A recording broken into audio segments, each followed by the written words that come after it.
Hello friends, नमस्कार। Welcome to MSD classes by Subhash. Friend, Lucent objective GK का series को आगे बढ़ाते हुए आज हम लोग फिर से इसमें देखने जा रहे हैं दिल्ली सल्तनत का हमारा जो है कुछ क्वेश्चंस बच गया था, तो 123 से आगे हम करने जा रहे हैं। तो फ्रेंड्स, आप किसी भी कॉम्पिटिटिव एग्जाम का तैयारी कर रहे हैं तो ये वीडियो आपके लिए काफी इंपॉर्टेंट होने वाला है। जैसा कि आप जानते हैं कि किसी भी कॉम्पिटिटिव एग्जाम में जो जीके का जो हमारा लूसेंट वाला जीके है उसका बहुत ही महत्वपूर्ण योगदान रहता है। तो फ्रेंड्स, चलिए देखेंगे इसमें इंपॉर्टेंट जो भी क्वेश्चंस है, और फ्रेंड्स जहां पर संभव होगा, जो कि उनको लगेगा कि यहाँ पर जो है हमें डिस्कस करना चाहिए, तो वहां पर हम डिस्कस भी करेंगे। तो फ्रेंड्स, चलिए स्टार्ट करते हैं आज का इंपॉर्टेंट सेशन। हमारा यहाँ से फर्स्ट क्वेश्चन है, निम्नलिखित में से किसने सिकंदर सानी यानी कि द्वितीय सिकंदर की उपाधि धारण किया था? कौन था ऐसा जो कि द्वितीय सिकंदर की उपाधि धारण किया था? तो ये थे Alauddin Khilji. Option C is the right answer. Alauddin Khilji थे जो कि द्वितीय सिकंदर की उपाधि धारण किए थे। और अलाउद्दीन खिलजी किस वंश के थे? तो ये थे खिलजी वंश के, खिलजी वंश। नेक्स्ट क्वेश्चन हमारा है क्वेश्चन नंबर 24। सिक्कों पर खलीफा का नायब खुदवाने वाला भारत का प्रथम सुल्तान कौन था? तो सिक्का पर जो है खलीफा का नायब खुदवाने वाला भारत का प्रथम सुल्तान था Firoz Shah Tughlaq. Option C is the right answer, Firoz Shah Tughlaq. Friends, यहाँ पर जो नायब होता है ना, वो नायब का अर्थ होता है जो प्रधान अधिकारी होता है, कोई भी प्रधान अधिकारी उसका जो सहायक होता है उसी को नायब बोला जाता है। प्रधान अधिकारी के सहायक को नायब बोला जाता है। और दूसरा क्वेश्चन यहाँ से ये पूछा जाता है कि फिरोज शाह तुगलक किस वंश के थे? तो ये थे तुगलक वंश के। फिरोज शाह तुगलक तुगलक वंश के थे। और एक क्वेश्चन और है यहाँ कि तुगलक वंश के जो संस्थापक थे वो कौन थे? तो तुगलक वंश के संस्थापक थे गयासुद्दीन तुगलक, गयासुद्दीन तुगलक। चलिए next question, question number 125। Syed उस सलातीन की उपाधि धारण किसने की थी? तो सैयद उस सलातीन की उपाधि धारण किया गया था फिरोज शाह तुगलक के द्वारा। Option D is the right answer. Next question पे चलेंगे हम लोग। क्वेश्चन नंबर 126 है, निम्नलिखित में से किसे कुरान खां यानी कि कुरान का पाठ करने वाला कहा जाता है? तो कुरान का पाठ करने वाला कहा जाता है कुतुबुद्दीन ऐबक को। Option A is the right answer, Qutbuddin Aibak. Qutbuddin Aibak कौन था? तो कुतुबुद्दीन ऐबक था गुलाम वंश के संस्थापक, गुलाम वंश के संस्थापक, गुलाम वंश के संस्थापक थे कुतुबुद्दीन ऐबक। और इसने गुलाम वंश का स्थापना कब किया था? तो इसने किया था 1206 में गुलाम वंश का स्थापना किया था। नेक्स्ट क्वेश्चन पे चलेंगे हम लोग। क्वेश्चन नंबर 127 है, किस सल्तनत कालीन शासन को मिन्हाज ने हातिम ताई II की संज्ञा दी? तो जो सल्तनत कालीन शासक थे जिनको की हातिम ताई II की संज्ञा दिया गया था वो थे Qutbuddin Aibak. Option A is the right answer, Qutbuddin Aibak. अगला क्वेश्चन है, 2.5 दिन का झोपड़ा मस्जिद अजमेर का निर्माण किसने करवाया था? तो 2.5 दिन का झोपड़ा मस्जिद अजमेर का निर्माण कराया गया था कुतुबुद्दीन ऐबक के द्वारा। Option B is the right answer. जो अजमेर है वो अजमेर कहाँ है? तो वो है राजस्थान में, राजस्थान में। और इसको दूसरा क्वेश्चन है कि 2.5 दिन का झोपड़ा क्यों कहा जाता है इसे? 2.5 दिन का झोपड़ा क्यों कहा जाता है इसे? तो जो इसका निर्माण है एक्चुअल में जो है सिर्फ 2.5 दिन में ही किया गया था इसका निर्माण, इसलिए इसको जो है 2.5 दिन का झोपड़ा भी कहा जाता है। क्वेश्चन नंबर 129, निम्नलिखित में से कौन अपने को ईश्वर का अभिशाप कहता था? कौन था जो अपने को ईश्वर का अभिशाप कहता था? तो इसका आंसर हो जाएगा Changez Khan. Option A is the right answer. Changez Khan जो है खुद को ईश्वर का अभिशाप कहता था। और दूसरा क्वेश्चन यहां से कि चंगेज खां कहां के निवासी थे? तो ये थे मंगोलिया की, ध्यान रखेंगे, चंगेज खां मंगोलिया के थे। चलिए हम लोग अगला क्वेश्चन में बढ़ते हैं। क्वेश्चन नंबर 130 है, निम्नलिखित में से किसे बगदाद के खलीफा ने मंसूर यानी कि स्वीकृति पत्र या मानभिषेक पत्र प्रदान किया था?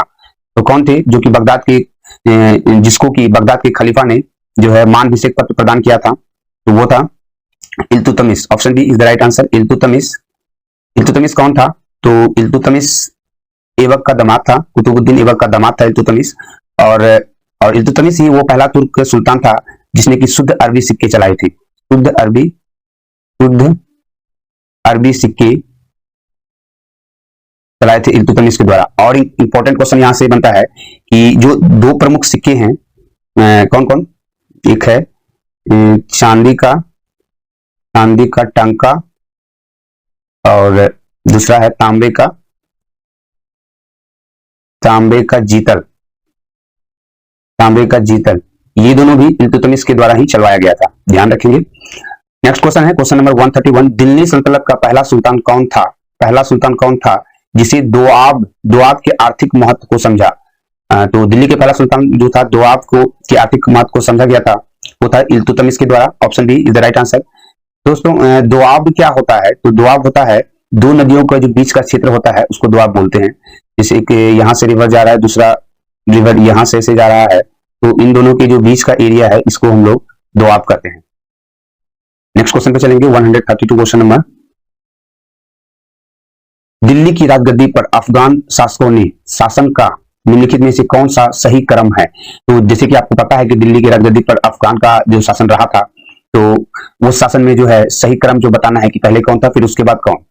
तो इसमें था सही क्रम जो कि ऑप्शन सी है, बहलोल लोदी, सिकंदर शाह, इब्राहिम लोदी।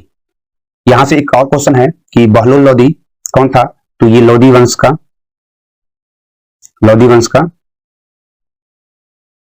का संस्थापक था बहलोल लोदी। दूसरा, इसने कब लोदी वंश का स्थापना किया था? तो ये किया था 1451 में, 1451 में बहलोल लोदी का शासन था जो कि 1489 तक चला था। और दूसरा सिकंदर शाह का शासन जो है 1489 से 1517 तक चला। और तीसरा इब्राहिम लोदी जो कि लोदी वंश के लास्ट थे, वो 1517 से 1526 तक उसका शासन चला था। नेक्स्ट क्वेश्चन पे चलेंगे हम लोग, क्वेश्चन नंबर 133। दिल्ली सल्तनत की तुगलक राजवंश का अंतिम शासक कौन था? तो तुगलक राजवंश के जो अंतिम शासक थे वो थे Nasiruddin Mahmud. Option C is the right answer, Nasiruddin Mahmud. और तुगलक वंश के संस्थापक कौन थे? तो वो थे गयासुद्दीन तुगलक।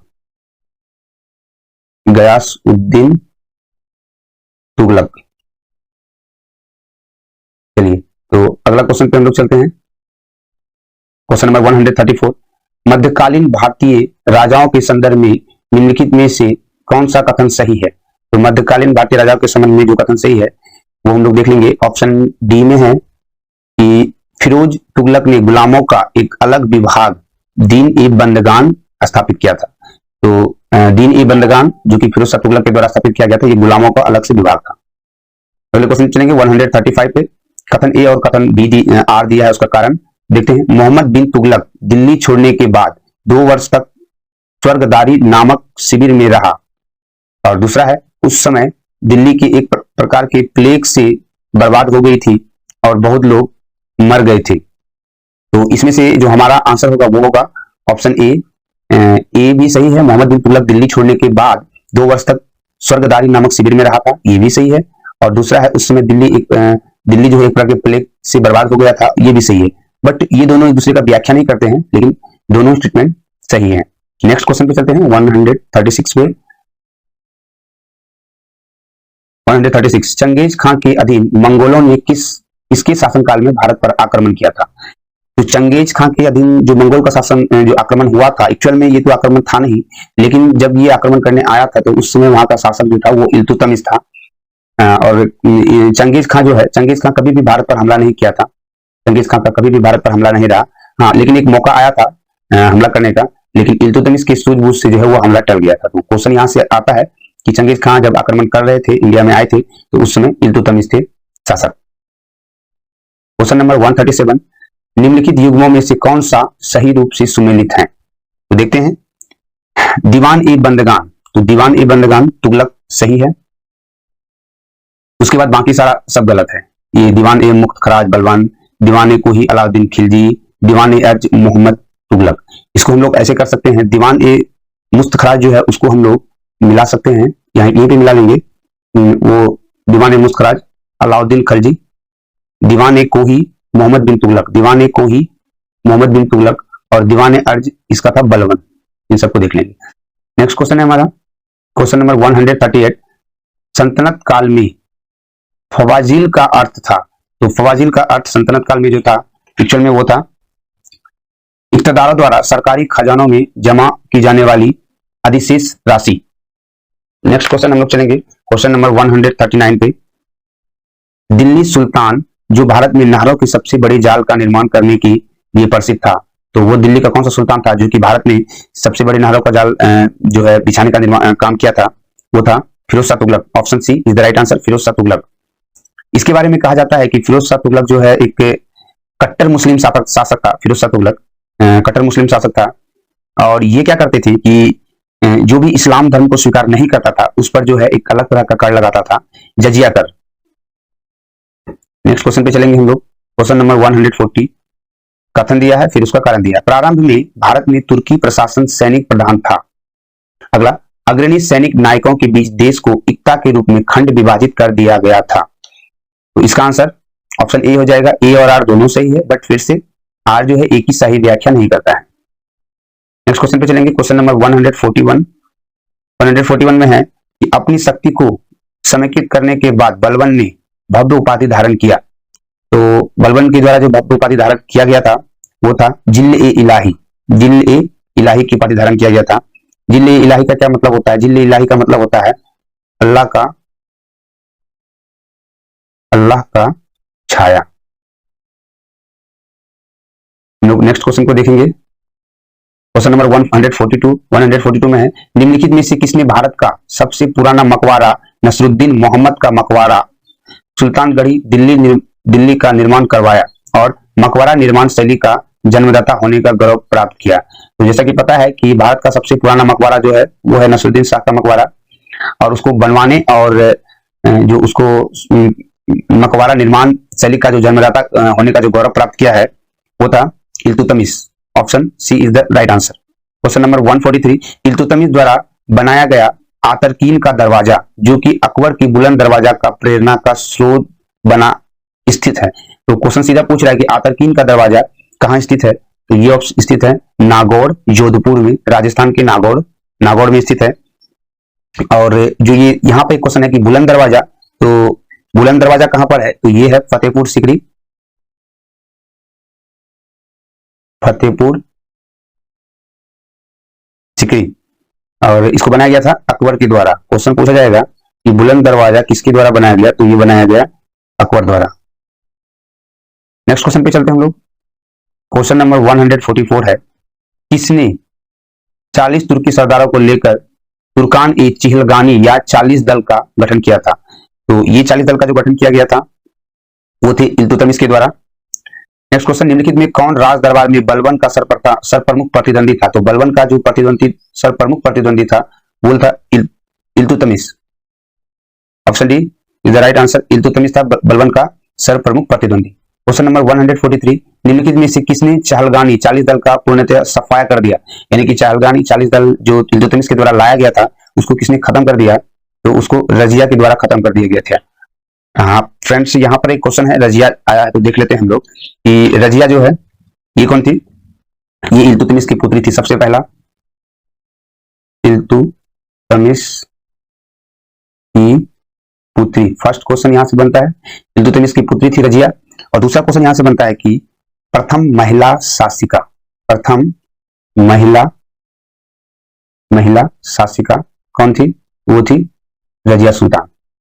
नेक्स्ट क्वेश्चन पे हम लोग चलेंगे। क्वेश्चन नंबर 143 है, किसने राज्यकाल में लखनौती यानी कि बंगाल की राजधानी में तुगड़िल खां का विद्रोह और दमन हुआ? तो किसके राज्यकाल में जो है तुगड़िल खां का विद्रोह और दमन हुआ था? वो था Alauddin Khilji. Option C is the right answer, Alauddin Khilji. Next question, Balban के वित्त विभाग दीवान ए विराज से अलग होकर पृथक संस्था के रूप में सैन्य विभाग दीन ए अर्ज की स्थापना किस उद्देश्य से किया गया था? तो ये देख लेते हैं, आंतरिक विद्रोह का दमन या मंगोल आक्रमण को रोकना। तो इसमें हो जाएगा ऑप्शन सी सही, ए और बी, आंतरिक विद्रोह का दमन के लिए और मंगोल आक्रमण को रोकने के लिए जो है अलग से दीवान ए आरिज की एक सैनिक विभाग था उसकी स्थापना किया गया था। नेक्स्ट क्वेश्चन पे चलेंगे हम लोग। क्वेश्चन नंबर 149 पे, किसने राज दरबार में सिजदा घुटनों पर बैठकर शीश नवाना एवं पाबोस पांव को चूमना की परिपाटी चलाई? मतलब किसने चलाया था सिजदा करने का और पाबोस करने का जो है नियम किसने चलाया था? तो ये चलाया गया था बलबन के द्वारा। Option D is the right answer. Next question है 150, बलबन ने अपने को कुलीन साबित करने के लिए शाहनामा में वर्णित किस प्रसिद्ध तुर्की योद्धा का वंशज होने का दावा किया? तो जो वंशज होने का जो दावा किया था वो किया गया था अफरसियाब का, है ना। और यहां से क्वेश्चन बनता है शाहनामा, वेरी इंपॉर्टेंट क्वेश्चन, कि शाहनामा किसके द्वारा लिखा गया था? तो शाहनामा लिखा गया था फिरदौसी के द्वारा, फिरदौसी के द्वारा। ये फारसी ग्रंथ था, ये भी ध्यान रखेंगे, शाहनामा जो है एक फारसी ग्रंथ था। नेक्स्ट क्वेश्चन पे चलेंगे, क्वेश्चन नंबर 150। वह अत्यंत गंभीर मुद्रा में दरबार में बैठता था। दरबार में वह ना तो खुद हंसता था और ना ही किसी को हंसी मजाक या फालतू बात करने की इजाजत देता था। यह उक्ति किससे संबंधित है? तो यह उक्ति संबंधित है बलवंत से। Option B is the right answer. 152। निम्नलिखित में से किसने किलूखड़ी के राजमहल में अपना राज्याभिषेक किया और उसने अपनी राजधानी बनाई? 152 ये हो जाएगा Jalaluddin Firoz Khilji. Option B is the right answer. Kilokhari के राजमहल में अपना राज्याभिषेक किया और अपनी राजधानी बनाई, वो थे अलाउद्दीन खिलजी। Next question 153। अलाउद्दीन फिरोज खिलजी के शासनकाल में घटी घटना थी। तो अलाउद्दीन खिलजी के शासनकाल में जो घटना घटी थी वो था करा मानिकपुर के सूबेदार मालिक गफूर का विद्रोह, दिल्ली के एक परवेशी सीदी मौला का षड्यंत्र, और तीसरा था उलुग के नेतृत्व में मंगोलों का मुसलमान बनना एवं उसके द्वारा दिल्ली के बाहर मुगलपुरा नामक बस्ती बसाना। तो ये सारा सही हो जाएगा, इसका आंसर हो जाएगा ऑप्शन डी। नेक्स्ट चलते हैं हम लोग 153 के बाद 154 में दक्षिण पर प्रथम मुस्लिम आक्रमण देवगिरी के यादव शासक रामचंद्र पर किया गया आक्रमण किसके समय में हुआ था? तो दक्षिण पर प्रथम मुस्लिम शासक जो हुआ था, आक्रमण जो हुआ था, उसमें जो वो किया गया था जलालुद्दीन फिरोज खिलजी के समय में। और फ्रेंड्स यादव साम्राज्य जो है, यहाँ पर यादव शासक जो है लिखा है, उसके अनुसार यादव साम्राज्य को हम देख लेते हैं। यादव साम्राज्य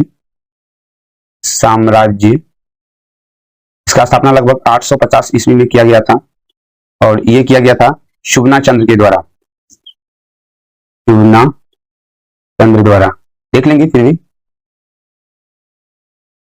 नेक्स्ट क्वेश्चन है 155। राजकीय व्यवसाय से संबंधित विभाग दीन ए वकूफ सृजन करने का श्रेय दिल्ली के किस सुल्तान को है? तो दीन ए वकूफ सृजन करने का जो श्रेय वो है जलालुद्दीन फिरोज खिलजी को। Option B is the right answer. Next question है अलाउद्दीन खिलजी का मूल नाम था। तो अलाउद्दीन खिलजी का जो मूल नाम था वो था अली गुरसाब। क्वेश्चन नंबर 157 में है अलाउद्दीन खिलजी के सेनापतियों के नेतृत्व में गुजरात विजय अभियान के क्रम में खंभात से इसे खरीदा गया जिसने बाद में दक्षिण भारत की विजय का नेतृत्व किया। मतलब अलाउद्दीन खिलजी के सेनापति के नेतृत्व करने के लिए जिसको खरीदा गया था वो था Malik Kafur. Option A is the right answer, Malik Kafur. और अगला क्वेश्चन पे चलते हैं 158 में है मलिक गाफूर को 1000 दिनारी क्यों कहा गया?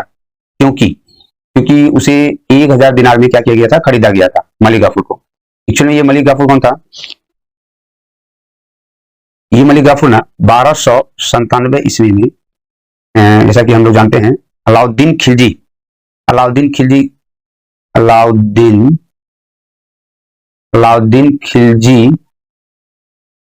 के समय में गुजरात विजय अभियान का जो है अभियान के तहत इसको अलाउद्दीन खिलजी के द्वारा जो है खरीदा गया था, यही मलिक गाफूर को, जिसे कि 1000 दिनार में खरीदा गया था।